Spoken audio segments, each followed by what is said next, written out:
Site romantique par excellence, le château de Malbrouck, semblant sortir tout droit d'un conte de fées, regorge d'incroyables histoires. À côté des nombreuses balades dans une nature verdoyante, des expositions de toutes sortes, des événements culturels et des nombreux spectacles, le château de Malbrouck nous donne d'abord accès à un passé chargé en histoire. Situé dans le nord de la Moselle, au point de rencontre entre la France, l'Allemagne et le Grand-Duché du Luxembourg, le château de Malbrouck a traversé toutes les époques.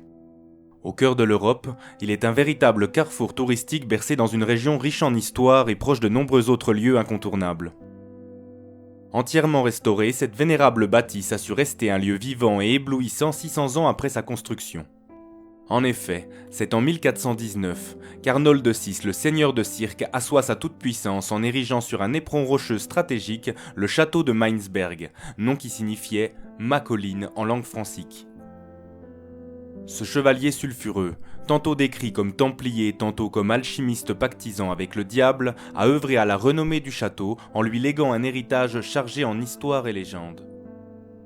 Son architecture, à la fois celle d'un château fort et d'une résidence seigneuriale, est originale et remarquable.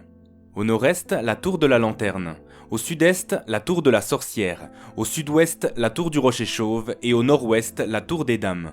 La muraille ouest est flanquée d'un corps de logis et celle du nord arbore un châtelet. Le château de Mainsberg, achevé en 1434, devient rapidement le centre politique diplomatique des Cirques, allié tant du duché de Lorraine que du Saint-Empire romain germanique. Il symbolise parfaitement l'apogée de la famille cirquoise. Cependant, les siècles suivants ne laisseront plus aucun repos au château de Mainsberg. De succession en héritage, de conflits en traités de paix, le château changera de propriétaire, d'aspect, voire de nom, sur un air musical.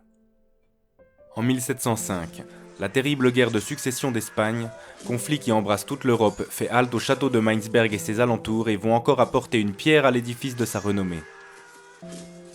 Le fier bâtiment est témoin d'une drôle de guerre, en la présence des troupes françaises du maréchal Louis-Hector de Villars et celle dite coalisée du redoutable John Churchill of Marlborough, ancêtre de Winston Churchill. Le lord anglais, convaincu de sa bonne stratégie, installe son quartier général dans le château sans savoir qu'il lui laisserait son nom ironiquement francisé, Malbrouck. Quand y reviendra-t-il ? Le stratège anglais ne pouvait pas plus s'imaginer qu'il laisserait aussi une chanson populaire.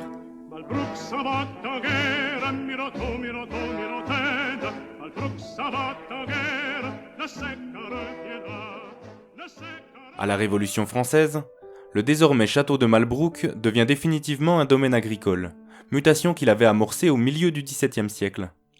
La bâtisse prête désormais ses murs à un aménagement plus pacifique. Une grange, un grenier de maître, du bétail et une exploitation agricole de taille conséquente. Hélas, la proximité des frontières va rompre une fois de plus cette quiétude à l'aube de la Seconde Guerre mondiale. Nullement protégé par son statut de monument historique acquis en 1930, tour à tour, troupes allemandes, françaises, puis alliées ruinent la bâtisse pendant le terrible conflit. Mais il était écrit que le château de Malbrouck serait tenace et renaîtrait de ses cendres par passion et avec des passionnés. C'est le conseil départemental de la Moselle qui, en 1975, après avoir racheté les ruines, entreprend des fouilles archéologiques poussées. Commencé en 1988, un chantier de restauration remarquable et une réhabilitation plusieurs fois récompensée mettent en avant l'extraordinaire travail, entre autres, des compagnons. Tailleurs de pierre, ardoisiers, maîtres verriers, charpentiers ou ferronniers respectueux de la charte de Venise rivalisent de talent pour cette renaissance.